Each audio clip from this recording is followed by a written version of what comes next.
Ryan Reynolds here from Mint Mobile with a message for everyone paying big wireless way too much. Please, for the love of everything good in this world, stop. With Mint, you can get premium wireless for just $15 a month. Of course, if you enjoy overpaying, no judgments, but that's weird. Okay, one judgment. Anyway, give it a try at mintmobile.com/switch. Upfront payment of $45 for 3-month plan, equivalent to $15 per month required. Intro rate first 3 months only, then full price plan options available. Taxes and fees extra. See full terms at mintmobile.com. Auto insurance can all seem the same until it comes time to use it. So don't get stuck paying more for less coverage. Switch to USAA Auto Insurance and you could start saving money in no time. Get a quote today. Restrictions apply.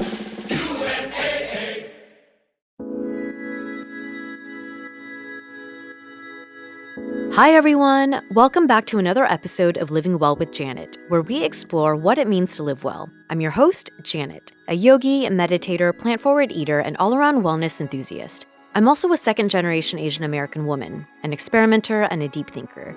Join me in my conversations and contemplations on the physical, mental, emotional, spiritual, social, and environmental aspects of living well.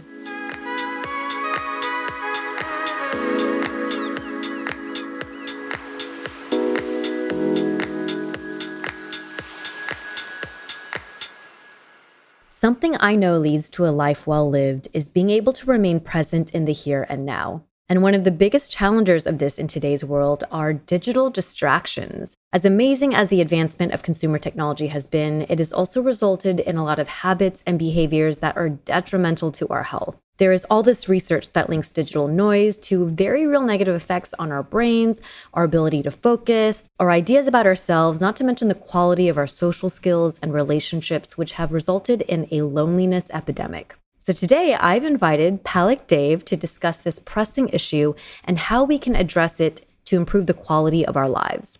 Palak is the founder and CEO of Embiria, a movement and membership community designed to help people slow down and savor life. Through Embiria, she inspires a shift away from digital distractions toward embracing in-person experiences, gatherings, and the beauty of living life in the present moment. Having hosted over 350 curated events, including intimate experiences for brands such as Google, Nespresso, and Bumble, Palak champions intentional living, urging you to prioritize real-life experiences and connection over digital noise. She is also a speaker, investor, and author of the newly released book, Beautiful Everydays, A Guide to Living in the Here and Now. Welcome, Palak, to the Living Well with Janet podcast. Thank you so much for being here. Thank you so much for having me, Janet. I'm really excited about this conversation. Same.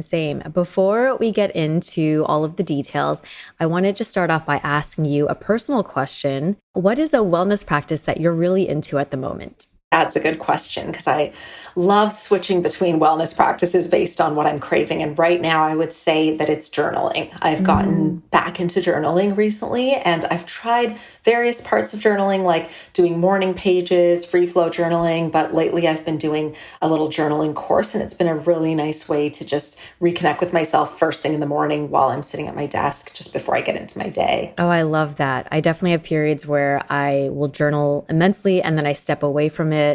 And then usually when you get you kind of know that is the thing that's going to help serve you again. So you come back into it. Exactly. That is beautiful. Thank you for sharing. Well, I want to kind of start with another personal question that relates to your work. You shared on your platforms that you experienced a sudden loss at the age of 15, which forever impacted the way you view life. Can you share a little bit with our listeners about what that experience was and how it impacted you? Yeah, of course. I'm happy to talk about this now. I think it took a while for me to be able to. It's been about, over 20 years since I've actually experienced this loss. And only now am I able to kind of vocalize it. So my dad actually passed away when I was 15 years old and he died of a sudden heart attack. And so for me at the time, I was obviously, not even able to process what was happening. It was such a shock. He was actually outside mowing the lawn and it was like a complete shock to the family, to my sisters, my mom. And we suddenly went from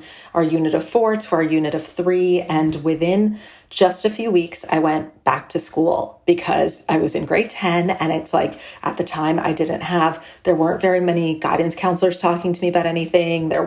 it wasn't really like therapists knocking at my door to help out, This is a time where it wasn't as prevalent to get the help that you need as it is today, which I'm so happy that there's shifts happening. But it really took me the past sort of 20 years of my own healing journey and navigating that to really learn how to figure out how that impacted me and what kind of an impression it left on me, how it's impacted my work, my life, everything I do. And so the biggest lesson that I've taken away from that is that my dad never got the chance to sort of live his life fully. He was obviously an immigrant and he worked very, very hard his whole life. And he always had these grand plans of retiring and traveling the world with my mom. And I always heard him talk about that. And he never got to do that. He never got to retire and enjoy his life. And I feel like he worked so hard for his kids. And I feel like it's almost an honor to him for me to embrace that and live my life to the fullest every day. And I think that that's where I learned sort of this big lesson. And only recently have I discovered that that's the big why behind why I do what I do, is that played such a pivotal role in my life and journey. Wow. Yeah. What an incredible thing to experience at such a young age. And it's interesting because I feel like that period when you're in high school, you're not quite so little that, to your point, like maybe there's a bit more like coddling that can happen for kids.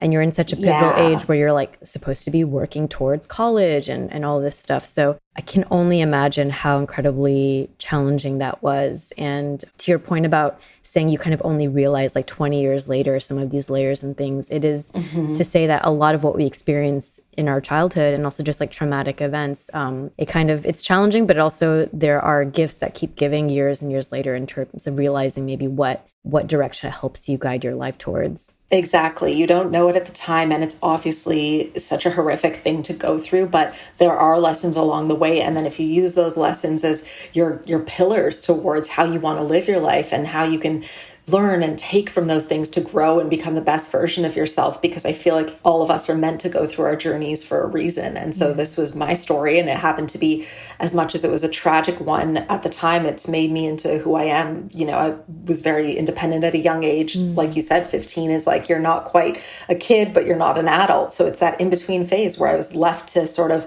become independent really quickly. And I've always been told I'm very mature for my age, and it all makes sense as to why that was the case growing up. And it's taught me so much, and I'm grateful for the lessons amongst the sadness and grief that obviously it came with. Yeah. And you say that you feel like that drove you to really pursue your dreams and live your life. And I feel like you are doing that through Emviria.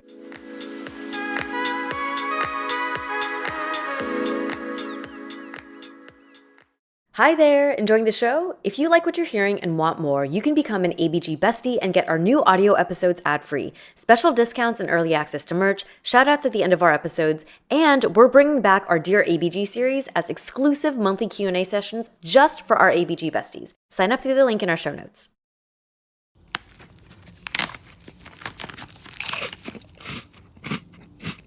Uh-oh. The last cookie. You can get a new box of cookies in as fast as an hour with Walmart Express Delivery.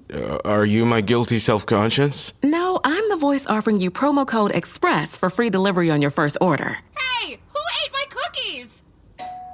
You mean, these cookies? Order now. Welcome to your Walmart. Promotion valid for first express delivery order. $50 minimum subject to availability. Restrictions apply.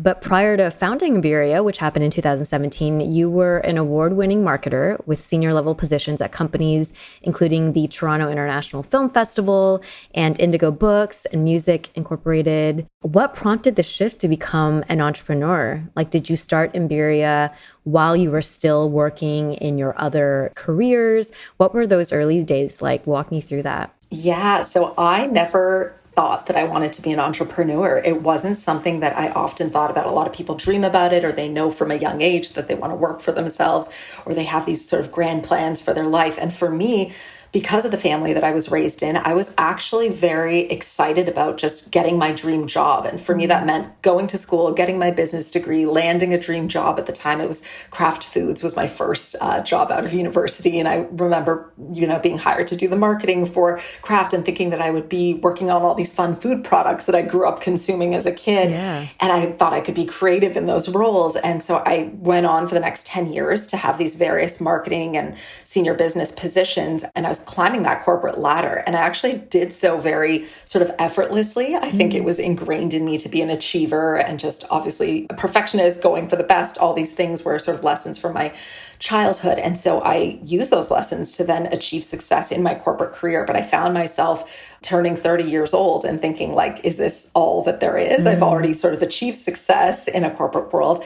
What else is there? And I remember at the time I was sort of at this crossroads that I could switch companies again and learn a new industry, but I had already done banking and I'd already done sort of retail, head office, non-for-profit. Like I was going through all these industries. And I was thinking, like, there has to be more. And at the same time, in parallel, I was on my own wellness journey. So I was doing a lot of yoga, a lot of meditating. I was trying to seek community. And I found that living in a busy city, living in Toronto, Canada, I just found that people were like, go, go, go all the time. And I'm like, this can't be it. We can't just be on this hamster wheel. And that's when sort of this awakening happened. And I really started to dig deep on, what do I want my life to look like? What do I want my work to look like? How do I want that all to sort of mesh together, and really carving out this idea of a dream life. And so although I didn't launch the business while I was at my last job, TIFF, I had sort of seeds planted in my mind. I thought, Toronto's a lonely city. There has to be a way to bring people together that, they want to linger and hang around instead of popping in and out of a wellness class and not even getting to know the people that you just spent an hour with. Yes. And so I had the idea, right? Because it happens all the time. You go to studios and you're like, I don't even know her name and I've seen her 10 times. I always say that. Yeah, why aren't we talking to each other? Yeah. People are like, why aren't you meet people in your yoga class? I'm like, people are so in and out. We don't really have time to interact. Yeah. Exactly. So there has to be that sort of slowing down, the intentionality and a purpose behind it. And I felt there was a need for carving out these spaces in the city. And so what I did was I had the idea of a pop-up event. I'm like, I could just like partner with a venue, hire an instructor, like curate this little experience. And that was the first seed that planted sort of this idea and this entire business that came to be. And I left my corporate job and I was at this point where I was either going to take another job or I thought, should I go all in on this idea? At the time, it wasn't even a business. It was literally just an idea. And I remember I had a conversation with my husband and he's just like, you can always go back to a job. Like your resume's stacked. You're fine. Will you regret it if you don't go all in on this? And I'm like, yeah, I think this is the permission I need to pursue the path that's like a little bit off the beaten path. And so I did. And so I put up that first event on like a ticketing website like Eventbrite. And I just waited to see what the response would be. And it quickly spiraled. It was sold out. People were asking me when they could find the next event. I planned to do maybe 10 events in my first year, and I ended up doing 50 because there was such a need for this connection and community. Oh my gosh. Yeah. So gave me the proof that I needed and the validation that I needed to continue to say, there's something here. People are craving this. I need to create spaces that bring people together and allow them to connect over these meaningful experiences. And so that's sort of how the company was born. And then it became a company. And I did look back thinking, I had an entrepreneurial spirit. Like as much as I say I didn't want to be an entrepreneur, I'm like, I was selling friendship bracelets when I was like 7 years old to my friends for 25 cents. So it all makes sense. It's like, you don't realize sometimes until retrospect, like, wait, I always kind of did have that creative side or a little bit of an ambitious side that lend itself well to the work that I do now. Yeah. I mean, well, even just starting from the concept of seeing a need and then creating something to fill that need. And then the second thing, which is like when you have demand over what your expectations are. I mean, 50 is so different from 10. Like, how did you, because that means operationally and the planning, everything had to be so super scaled up very quickly. Yeah, that was probably the toughest part because I went from having, I think my last team size was about 8 employees that I had in my last corporate position. And so I had a team of 8 and lots of people to bounce ideas off of, lots of people to help with the workload. And I went from that to a team of 1. And I really had to get scrappy. So I remember I hired ambassadors that wanted to like volunteer at the events and learn what they were about. And I would sort of mentor them and do things in exchange for them coming and helping out at the events. I went on to hire some of those people to help with contract work after, but I found that I think because of the fact that I didn't have this like grandiose plan from the beginning, it allowed me to like not scare myself out of it. I think that had I mapped everything out and had the vision of 50 events in my first year, I would have freaked myself out and I probably wouldn't have just kept going. I would have been like, this is too much. I'm overwhelmed. I can't do this. I'm not going to hit this goal. Yeah. Meanwhile, it was like just a little idea. I kept the momentum going and I just got really, really resourceful. And I just tapped into my network of people and the skills that I knew that I had, which at the time for me, I was really good at partnerships. And so I was just working with local businesses and other women in business to like make these events come together. And I think that was my superpower back then. And that's what helped me scale it in a way that was at least manageable for that sort of first year. Yeah. So you described kind of first working with maybe ambassadors and then eventually hiring some people on for contractors. How has Imberia grown since 2017? Is it now more than just you? Do you have like permanent team members? Is it more contract workers, kind of fluid? How do you operate on a daily basis now? It's a great question because it's been such an interesting journey over the past 7 years, as I'm sure a lot of entrepreneurs feel. And only when you assess what that journey is do you realize how much has happened to get you to the point that you're at. And for me, 4 of those years were the pandemic. And in Canada, with our lockdowns, all events were sort of put on pause for like a full 2 years. And so there was lots of pivots along the way. I actually ended up mailing people experience kits at home to do. So I had like self-care packages and afternoon tea and calligraphy and all these fun things that would get people in touch with themselves. And so I was doing that over the pandemic. And then I actually had the time to write my book. And so that gave me like the freedom and time to get into writing a book so that people could enjoy experiences at home and get back in touch with like the joy of their everyday life. And so that was happening for a period of about 3 years. And then finally sort of coming out of that time about a year and a half ago, I realized that now we have a need for connection more than ever. And so it was stronger than ever. So I started doing larger events, more impactful events. I was hosting panels where I'd be interviewing other founders in terms of like their wellness journeys and how they create fulfilling lives. And now Imberia has evolved to be a social club. And so I just launched this year. It always actually has been a social club looking back, but now it's formalized as like a membership community. So you become a member and you get access to in-person events and experiences and connection to other women that you want to be friends with. And so it started off, it's in Toronto to start, but now we're starting to get members in Vancouver, LA, Austin, Texas, and just different places.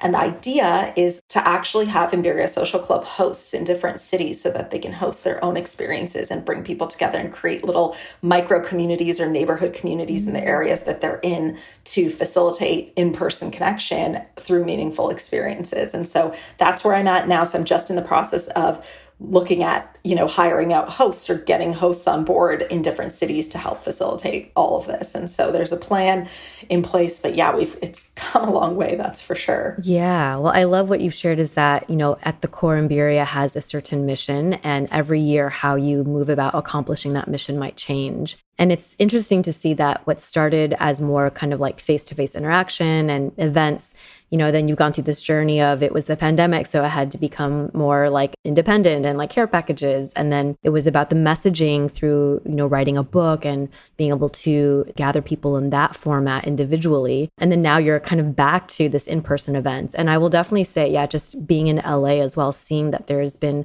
post-COVID such a high demand for like in-person connection. Yes, absolutely. It's so needed right now. And I think it's exactly what you said, that I've weaved in pillars of the intention behind Imberia and my business throughout everything I've done, which is why all the people that discovered me 7 years ago are still on this journey with me, because it still resonates. As much as I've pivoted maybe the channel through which I do it, it's still the same intention. And so now we have an online component of Imberia Social Club. But what I say is that it's an online component to help you connect and then move that connection offline. So I don't want you to stay on the internet and hang out. I want you to like connect, make the connection, but then use tech for good, but then take it offline. Like we don't need to be hanging out there for hours on end. Like technology can be great, but it can also be the opposite of what we all need at times as well. Oh my gosh, most definitely. I love to hear that you are doing that work with Imberia of trying to move people offline and into in-person connections, because that's very much needed. Yes. It's so needed. I feel like it's like a huge epidemic right now in terms of just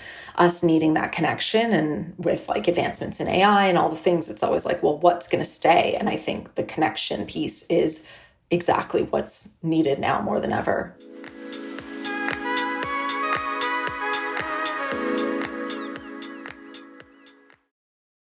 Llévate más de lo que esperas todos los días con el nuevo McValue en McDonald's. Ahora puedes comprar uno y sumarle otro por $1. Así que cuando tu equipo favorito enfrente a sus rivales, enfrenta tus antojos con $5 Meal Deals. Y si estás corriendo para alcanzar el desayuno, corre al app para llevarte ofertas antes del cutoff. Tú decides, y con McValue, tu decisión siempre rinde más.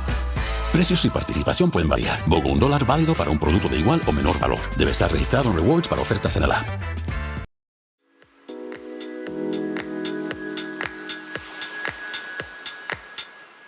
I mean, let's talk about that a little bit. With a lot of just the way digital technology works, it has prompted what you see all over in like news articles and things which is, like the loneliness epidemic. Yep. It's been a big conversation in culture nowadays.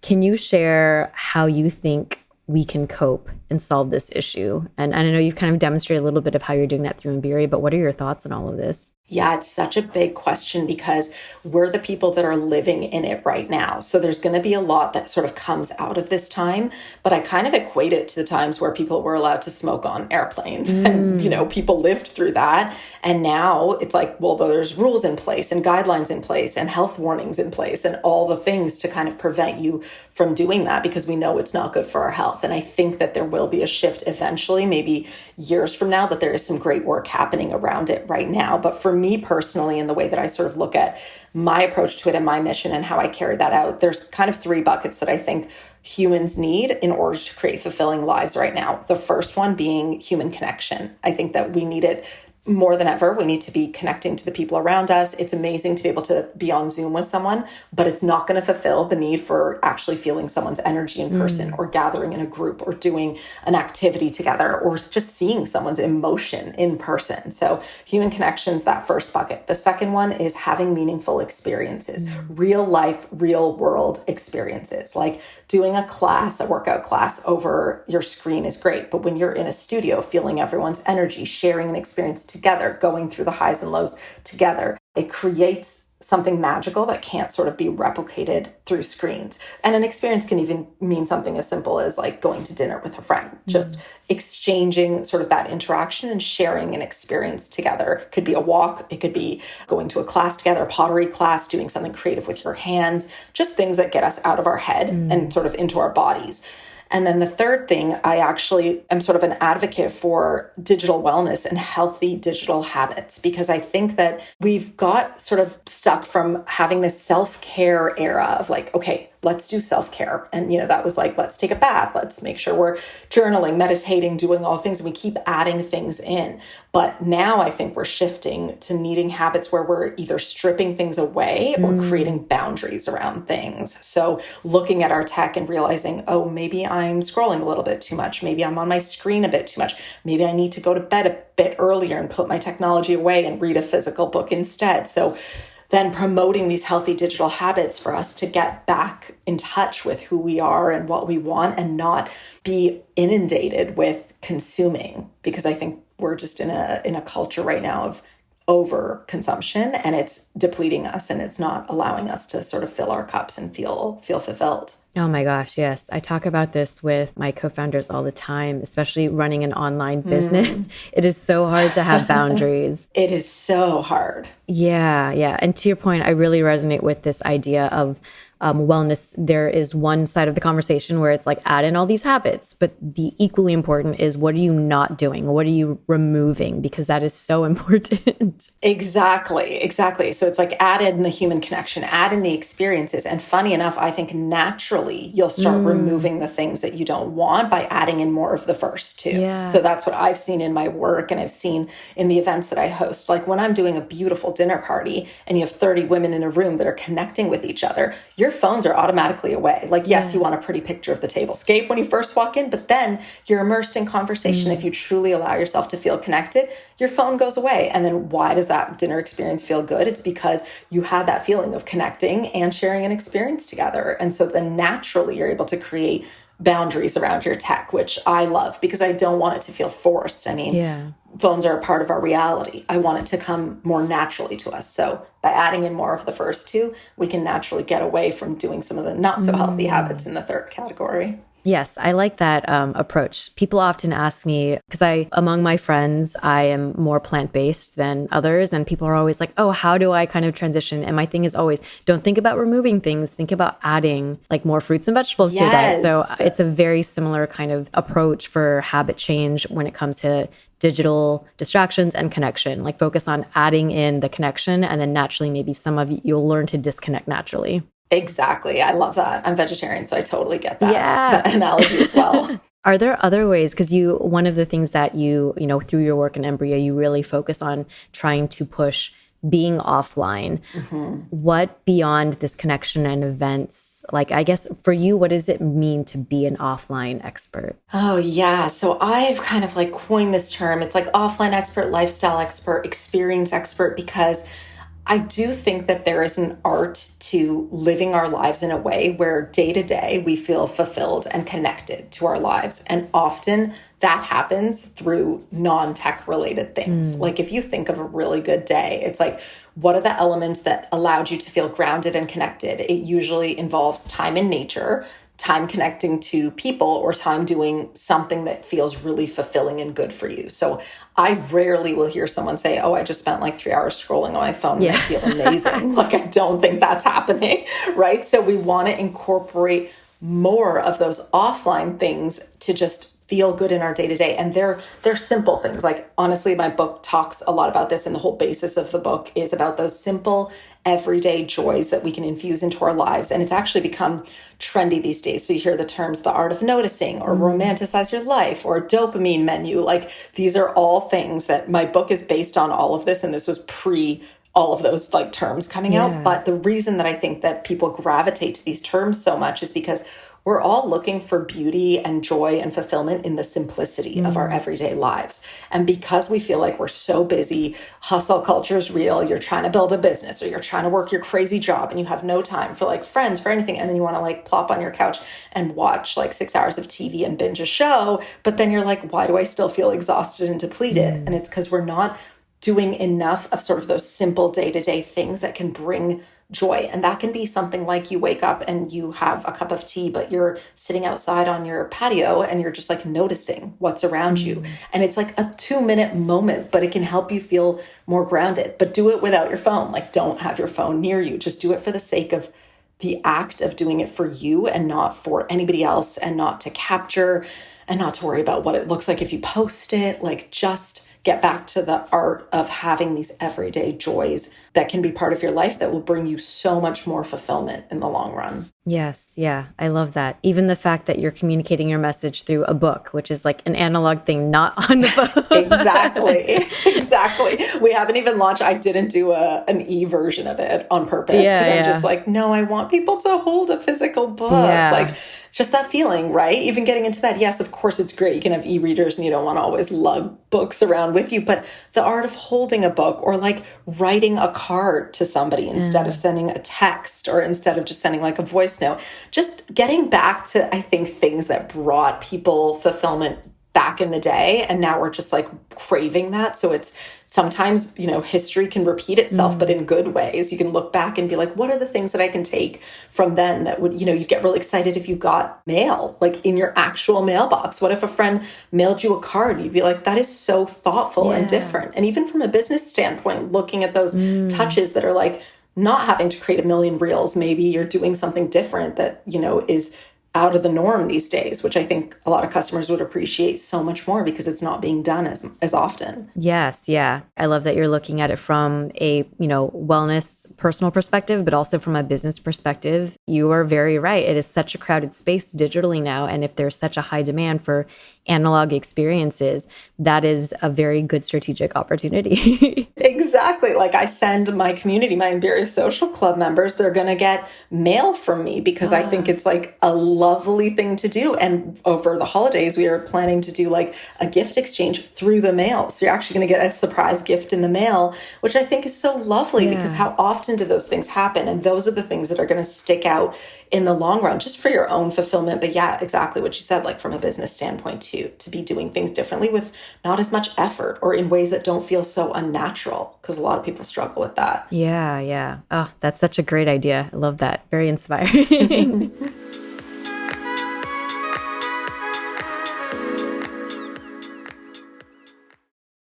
Out here, there's no one way of doing things, no unwritten rules, and no shortage of adventure. Because out here, the only requirement is having fun.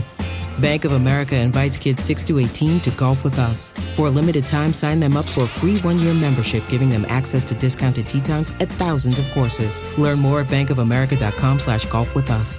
What would you like the power to do? Bank of America. Restrictions apply. See BofA.com/golf with us for complete details. Copyright 2025 Bank of America Corporation.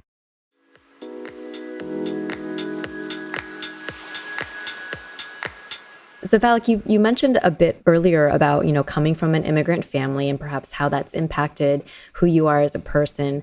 How do you think being both a woman and a woman of color, and then thirdly, a child of immigrants, how do you think that's impacted the way that you have navigated your career and also as an entrepreneur? And then, I guess bigger question, which you've connected your professional life to this, is just like your purpose in life. Such a great question. Thanks for asking it. I think it's so important to raise this topic because I think as a child of immigrants, I often was just on autopilot and I didn't even realize that I have things ingrained in me that have to do with the fact that my parents did move to Canada from India and that I was raised through their lens, which was very different than maybe the lens that I'm now carving out for myself. So for me, that meant that I was raised to come home with perfect grades. Like the expectation was just naturally there. If I would get a 98, it would be like, oh, but who got the 100% in class? And I would get asked questions like that. And I had an amazing childhood and I have so many fond memories of like family time and all of that is very nurturing and loving. But at the same time, there was definitely an expectation to achieve and perform and be the best. And it led me to then, I'm a like type A personality where I, for a long time, didn't even know what rest was. I felt guilty if I was resting. And it was like, I needed to constantly be busy and be achieving the next thing. And so that led to me being very, successful in certain ways on paper. It's like I was checking off all the boxes, got my business degree, landed the corporate job, like did all the things. But it also made me realize, like, what am I doing all of this for? And am I stopping to actually enjoy my life? And so I had to undo a lot of the sort of thinking that was put on me naturally. I just had to realize, like, it's okay if during the day I'm working and I want to go like take a walk for an hour and just take time for myself. And I don't need to feel bad about that, because if you fill your cup and you're feeling good, you're going to naturally be better at everything else you're doing. You can't come from a place of feeling depleted. And so over the past 10 years, I would say, as I've built this business and because the business has this sort of mission, it's allowed me to step into that role of leading in a way that is a bit slower and more intentional and more mindful, and not in a way of like, go, go, go, let's get it all done and let's achieve. Because I do think you can achieve without sacrificing your well-being. I think there's ebbs and flows, but I do think it's possible to do it if you feel aligned to the work that you're doing and you feel that it is truly your mission. I think there's ways that you can have that balance. Yeah. I love that. And that actually leads me to my next question, which is there's all this talk about work-life balance. And I think the challenge or like the interesting aspect of you being an entrepreneur, but in the health and wellness space, what is your perspective on work-life balance? Because some entrepreneurs specifically say like there's no such thing as work-life balance, right?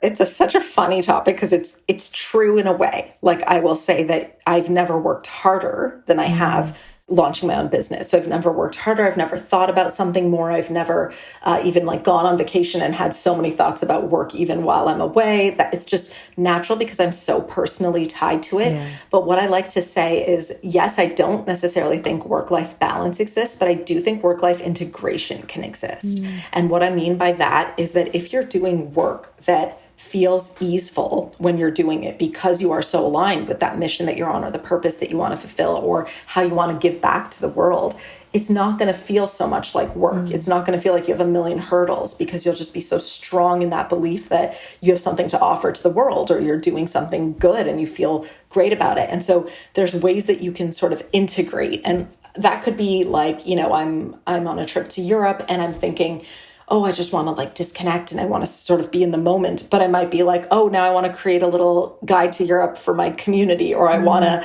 take some photos and share these moments. And I think you can integrate the two. You can't necessarily like shut off completely, but there's a way to integrate and create boundaries around it where it's not all consuming. And I think at the point where it becomes all consuming, you need to do a check, and there's something that's got to give. That might mean that you're close to burning out and you need to give yourself time to completely disconnect and like not be thinking about work at all, because there are times where you're just like running at a pace of wanting to achieve so much. And I think it happens to a lot of entrepreneurs. Like even when you have a mission, you're like, oh my God, I got to get it all done and I got to do it now. But some good advice that I've gotten from other entrepreneurs is you can do it all. You just can't do it all right now. So you have to break it down into ways that are more achievable and sustainable in the long run, so you can have more impact over a longer period of time, instead of just being like, oh, I want to grow quick and like exit my business. It depends on what your intention is for your company. Yeah. Oh, I love that. Work-life integration, not work-life balance. And acknowledging that, there are going to be periods where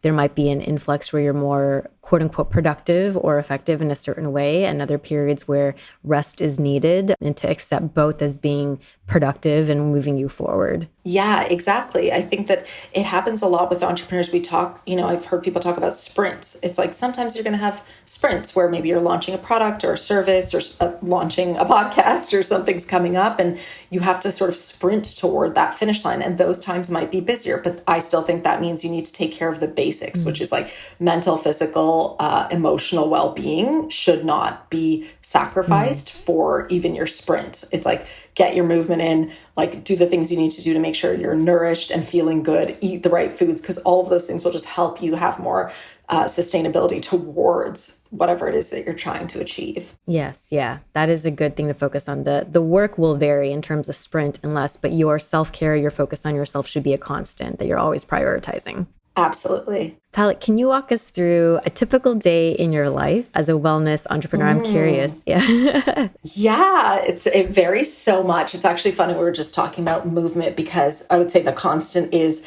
sort of my morning routine. And everyone talks about, morning routines. The one thing I like to say is I have a very intuitive morning routine where I'm not like having a list that I have to check everything off, but there are parts of it that I need to do. So for example, I wake up, I don't look at my phone right when I wake up. I actually don't touch my phone until after I'm done my workout and sort of my whole morning routine. And then when I sit at my desk, that's when I grab my phone to actually check things. But I'll wake up, I'll typically do some form of movement, but that's when it's intuitive. Like, what is my body craving? Am I craving slower movement today? Am I craving like a HIIT workout, a Pilates session? Maybe it's just like a really long walk on the beach with my dog and my husband. So lately I've been listening to my body and honoring that, and just coming from a place of not feeling guilty if I don't get in my like crazy sweat workout. So I'll do that. And then I'll often journal or meditate to accompany that. Again, listening to what I'm craving that day. I don't have to do all the things. I'm pulling from this like wellness toolkit to make sure that I have the resources, but it's not about checking them off. It's about what's going to make me feel good that day.